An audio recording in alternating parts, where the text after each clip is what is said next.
Every night at exactly the same hour, the village went silent. Windows were shut. Candles were blown out. Mothers pulled their children closer and whispered prayers they no longer believed would work.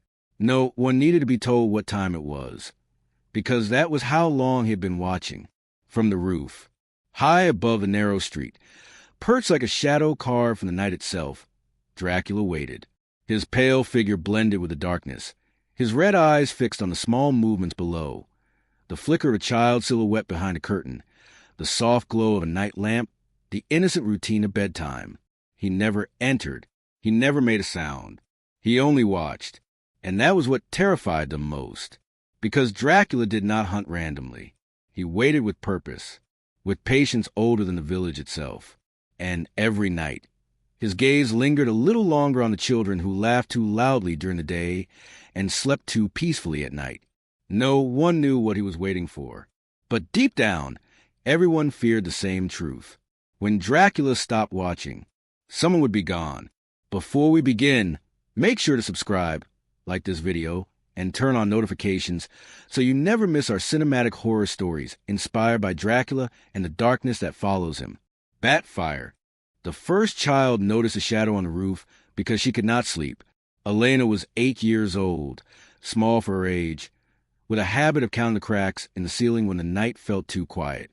Her bedroom window faced a narrow street, and beyond it stood the old schoolhouse, a building abandoned after the war. Its roof slanted and broken, its bricks darkened by time and rain. That roof had always been empty. Until that night, Elena sat up in bed, clutching her blanket, her breath shallow. Moonlight spilled through the window, painting the roof in silver. And there, where nothing should have been, stood a shape that did not belong to stone or shadow. It was tall, unmoving, watching. She squinted, telling herself it was a chimney, a trick of light, a dream clinging too tightly. But then the shape leaned forward slightly, just enough for 2 faint red points to glow where her face should have been. Elena pulled the blanket over her head and whispered her mother's name. Down the street, in house after house, children were doing the same thing without knowing it. The village of Valsia had always lived with fear, but it was a familiar kind. The fear of hunger, of sickness, of winters that lasted too long. Legends were for old men and drunkards, stories told to scare children into obedience. Dracula was one of those stories, or so the adults said. Earlier that evening, Father Ionescu had stood in the church doorway as families hurried home, his eyes lingering on the rooftops longer than necessary. He had felt it, the pressure in the air, the way the night seemed to hold its breath. He remembered the old warning passed down by priests long dead. When the watcher returns, he will not knock. He will wait. At exactly midnight, the village dogs stopped barking, not one by one. All at once, windows went dark. Oil lamps were extinguished. Mothers kissed foreheads with shaking lips. Fathers checked locks that had never mattered before. No one spoke the name out loud, but everyone thought it. Dracula. From the roof of the schoolhouse, Dracula watched them all. His cloak lay still against his body, untouched by wind. His pale hands rested calmly on the stone tiles as his eyes moved from window to window, measuring, remembering. He did not hurry. Time meant nothing to him here. He could hear heartbeats. Fast ones. Small ones. Children slept lightly, their dreams thin and fragile. Dracula could taste them in the air, the sweetness of innocence, the warmth of unbroken bloodlines. He had not come to take them. Not yet. Waiting was part of the ritual. Across the street, a boy named Tomas pressed his face to the glass despite his mother's orders. He was 10, brave during the day, fearless among friends. But now his hands trembled as he stared upward. "Papa," he whispered, "there's a man on the roof." His father didn't look. He pulled Tomas away from the window with a force that surprised them both. "There is nothing there," he said too quickly. "Get into bed." "But he's looking at." The shutters slammed shut. Dracula's lips curved into something that was not a smile. He could feel the village tightening, closing in on itself like a fist. Fear ripened quickly when fed silence. He had learned that centuries ago. When people believed he might come, they changed. When they knew he was near, they broke. and broken places were easy to enter. Elena lay awake beneath her blanket, counting her breaths now instead of sealing cracks. She told herself that if she stayed very still, very quiet, the thing on the roof would go away. Then she heard it, not a sound, but a feeling, as if someone had just said her name inside her head. Her eyes flew open. Above the blanket, the moonlight shifted. A shadow passed slowly across her window, deliberate and patient. She did not look again. On the roof, Dracula straightened. He had seen enough for tonight. One by one, he memorized the children's faces through glass and curtains, through walls and whispered prayers. He noted who slept alone, who cried quietly, who pretended not to be afraid. He was not choosing yet, but soon he would. And when he finally stepped down from the roof and into the village, no lock, no prayer, no scream would be loud enough to stop what had already been decided. From the darkness, Dracula waited, and the children slept, unaware that being watched was only the beginning. By morning, the village pretended nothing had happened. That was how fear survived in Valsia, by dressing itself as routine. Doors opened. Buckets were filled at the well. Bread was broken and shared in silence. Adults spoke of weather and work, of repairs and harvest, but never the night, never the roof. Only the children carried it with them. Elena did not finish her breakfast. She stared at the window as if expecting the shadow to still be there, burned into the glass. Her mother noticed the dark circles under her eyes, the way her hands shook when she lifted her cup. "You had a bad dream," her mother said gently, not asking. Elena nodded, because that was easy in explaining how dreams did not watch you back. "At school," the children whispered. Tomas swore he had seen a man crouched on the roof of the old schoolhouse, tall as a chimney, his eyes glowing like embers. Maria said she heard footsteps above her room, slow and heavy, though her house had only one floor.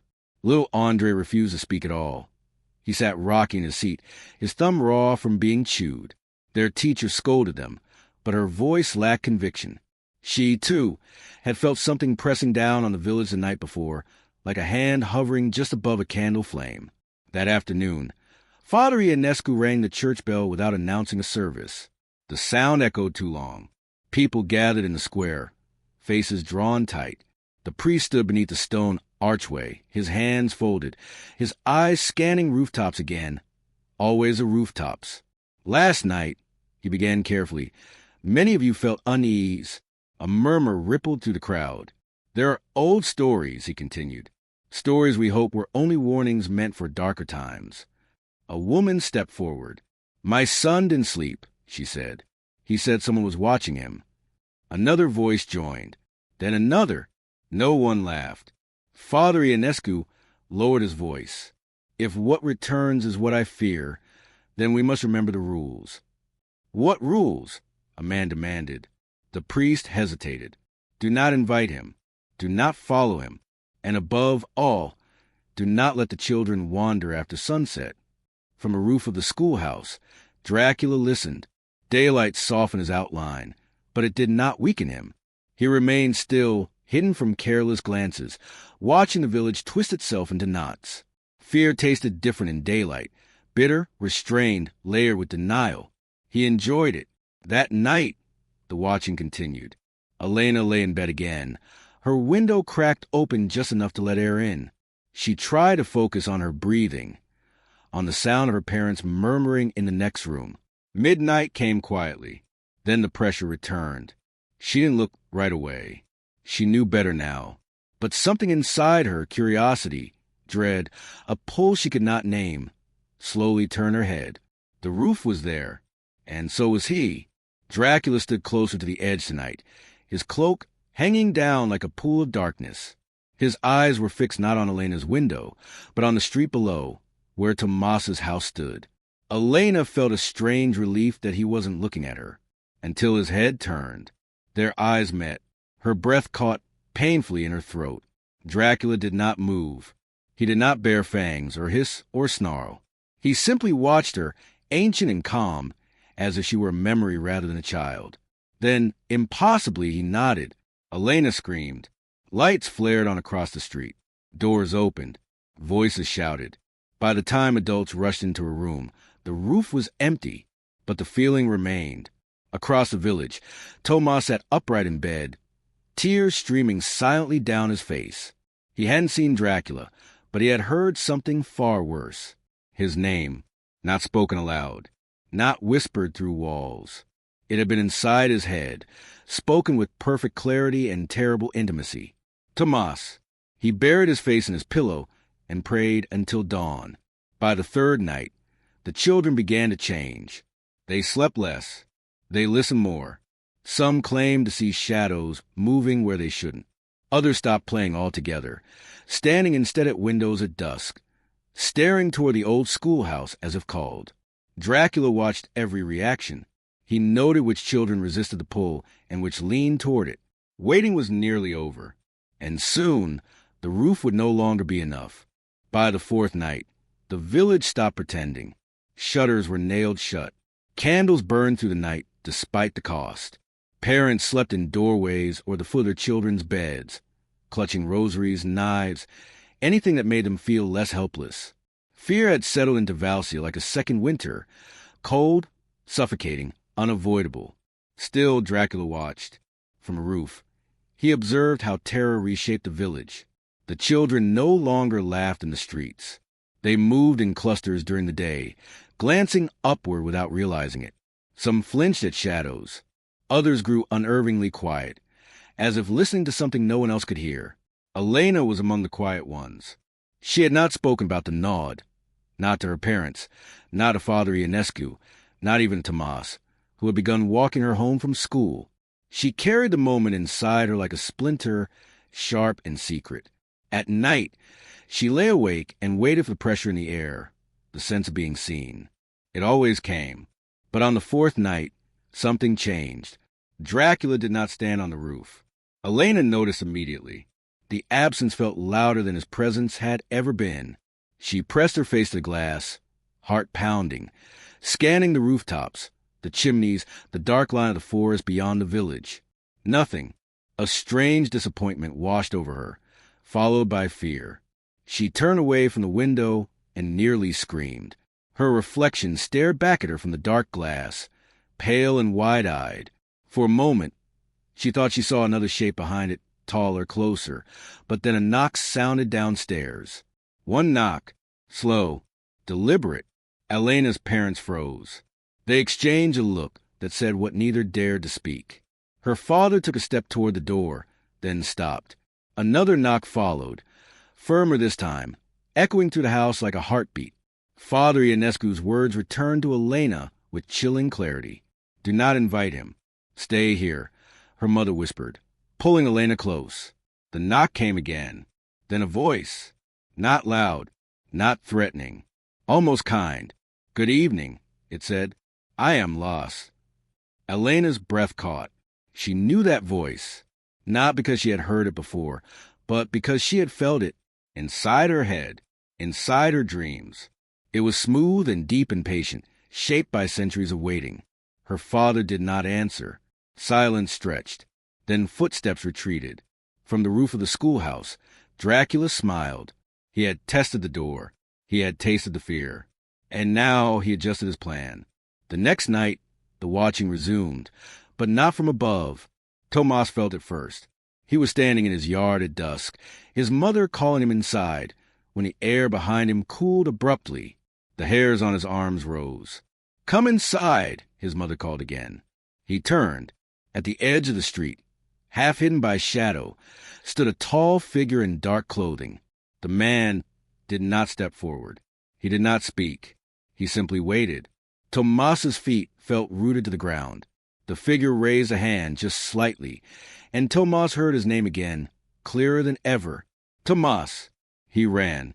That night, the village gathered in the church. Candles flickered against stone walls as Father Ionescu listened to the stories. Too many now, too similar. Doors tested, voices calling, shadows moving closer to the ground. He is no longer satisfied with watching. The priest said quietly, "He is preparing." "For what?" someone asked. "For choice." Dracula did not take just any child. The old texts were clear on that. He chose the ones who looked back, the ones who listened, the ones who felt the pull and did not turn away. From the darkness near the forest, Dracula watched the church glow like a weak beacon. He could sense the children inside, their fear mingled with something far more dangerous. Curiosity. Elena sat on a pew, her hands clenched in her lap. She felt his attention brush against her mind like fingers trailing across skin. She knew, without understanding how, that he was close, closer than before. That night, she dreamed of standing at her window again. Only this time, she opened it, and Dracula was no longer on the roof. He was on the ground below, looking up, waiting for her to decide. The fifth night arrived without warning. No bells rang. No prayers were announced. The village simply felt it, the shift in the air, the way darkness settled heavier than before, as if the night itself had leaned closer to listen. Dracula did not climb the roof. He walked the streets, barely seen, rarely heard, a shadow that detached itself from corners and fences, gliding where lamplight failed. Those who glimpsed him later would disagree on details, his height, his face, his clothes, but all of them remembered the same thing, the certainty. He moved like he belonged there. Elena felt it from her bed. The pressure that once hovered now pressed inward, curling around her thoughts. She sat up, heart racing, and listened.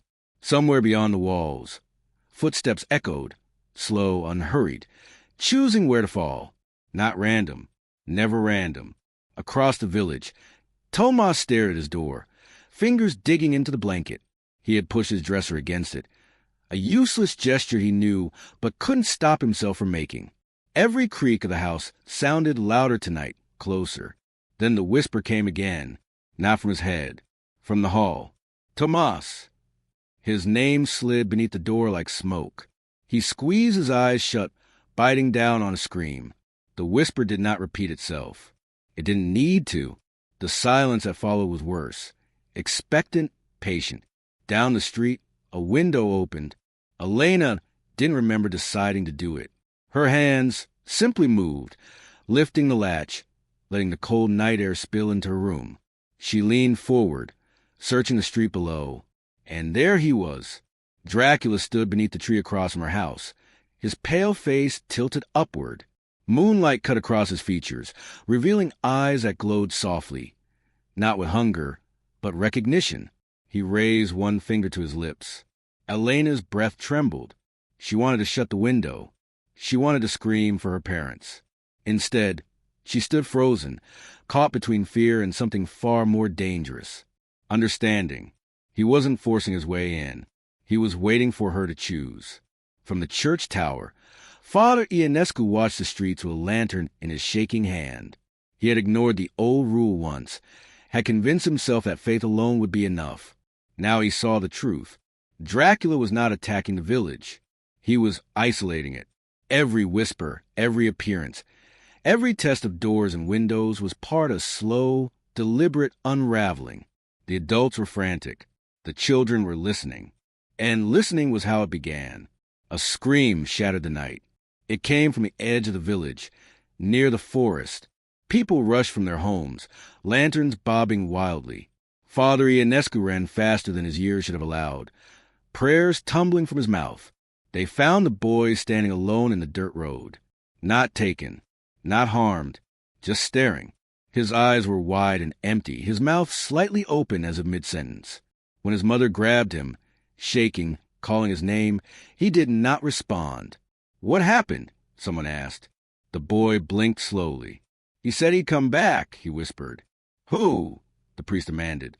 The boy's gaze drifted toward the rooftops, the trees, the darkness between houses.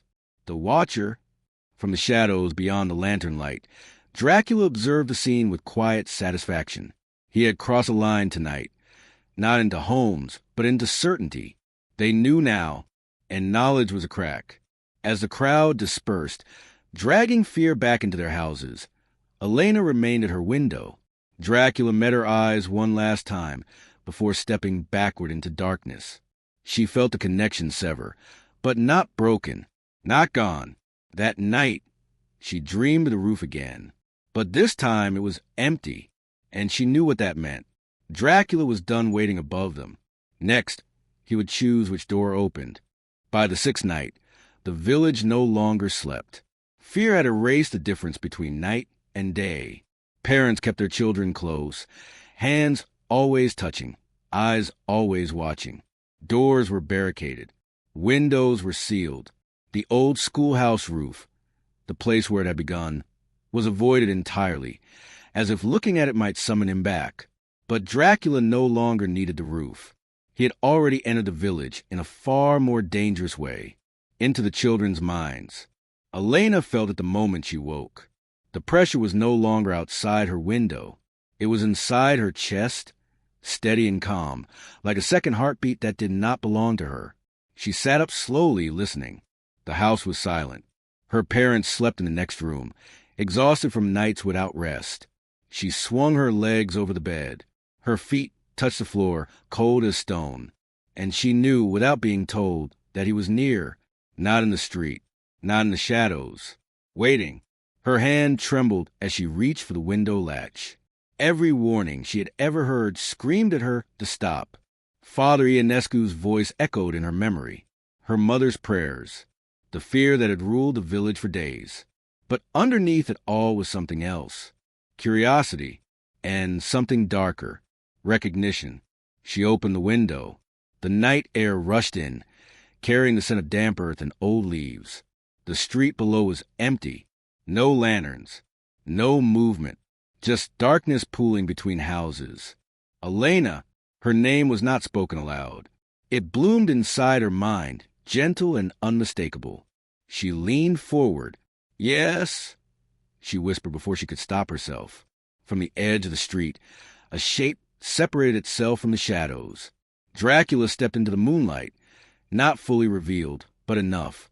His pale face was calm, almost patient. His red eyes were softer than she expected, glowing like embers rather than flames.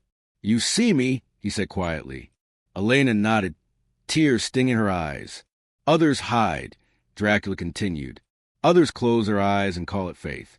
But you look back." Her heart hammered painfully. "I don't want to be afraid anymore," she said, the words slipping out like a confession. Dracula studied her for a long moment. Fearless now, not because she lacked fear, but because she had accepted it. "That is why I waited," he said. Across the village, Tomas jolted awake, gasping. He sat up, clutching his chest, certain something terrible was happening. He felt a pull, sharp and sudden, toward Elena's house. "No," he whispered, already throwing off his blanket. He ran barefoot through the streets, ignoring the cold, ignoring his mother's scream behind him. He didn't know what he was running toward, only that he was already too late. At the church, Father Ionescu knelt before the altar, praying aloud for the first time in days. His words broke when he felt it, the shift, the decision being made. "He has chosen," the priest whispered. Back at the window, Dracula extended his hand, not upward, not demanding, inviting. "I will not force you," he said. "I never do." Elena stared at his hand. It was pale, long-fingered, impossibly still. She imagined taking it. Imagined stepping into the night, into the unknown waiting beyond fear. Then she heard Tomas shout her name. She flinched. Dracula's eyes narrowed, not in anger, but in something like disappointment. "Another time, then," he said softly. He stepped back, dissolving into shadow as Tomas reached the house, pounding on the door, screaming for help. Lights exploded into life. Voices filled the street. Elena slammed the window shut, collapsing to the floor, sobbing. Dracula watched from afar. The choice had not been completed, but it had been made. She had answered. That was enough. By morning, the village believed it had survived the worst. No child had vanished. No blood stained the streets. Relief spread cautiously, fragile and premature. Only Dracula knew the truth. He had not come to take a child that night. He had come to mark one. And now that Elena had heard him and answered, the waiting was finally over. The seventh night came quietly, too quietly. No whispers drifted through the streets.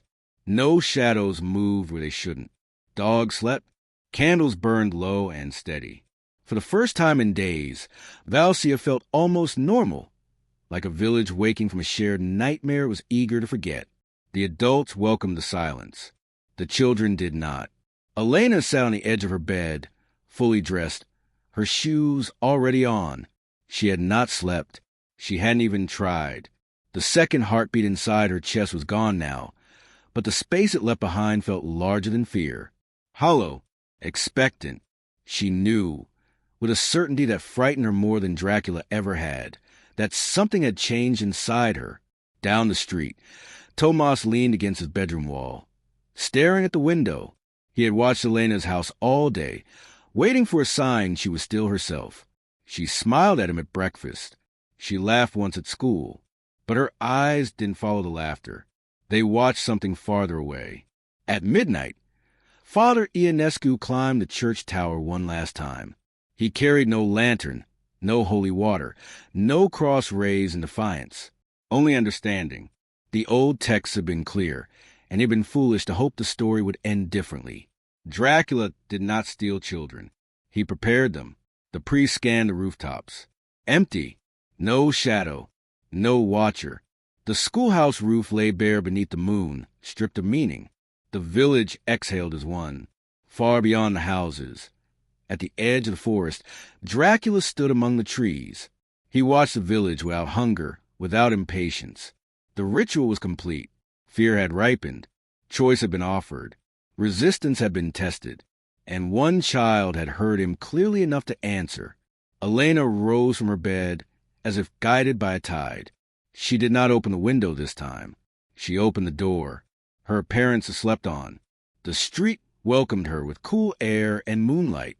It felt different now, not threatening, not alive. Just open. She walked barefoot, stepped silent, toward the path that led beyond the houses, toward the trees. Elena! Tomas's voice cut through the night. She stopped. He ran toward her, breathless, panic breaking through his courage. "You can't go," he said. "Please." Whatever he said, whatever you think you heard, it's a lie. Elena looked at him, truly looked. "I'm not afraid anymore," she said softly. "That's what scares me," Tomas replied. From the forest, Dracula observed a moment with careful interest. This, too, was part of the choosing. Not whether the child followed, but whether she could still be reached. "Elena," Tomas pleaded, "come home." She hesitated. For the first time, doubt flickered. Dracula stepped forward just enough for his presence to be felt. Not seen, not heard.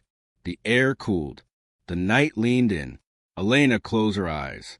"I won't disappear," she said. "I just won't be the same." Tears filled Tomas's eyes. "That's disappearing." She smiled sadly, then turned away. The trees swallowed her shape. Tomas screamed for help. Lights flared. Doors opened. People ran. But the forest did not give her back. They searched until dawn. They found footprints that stopped abruptly at the tree line. No blood. No struggle. Only silence.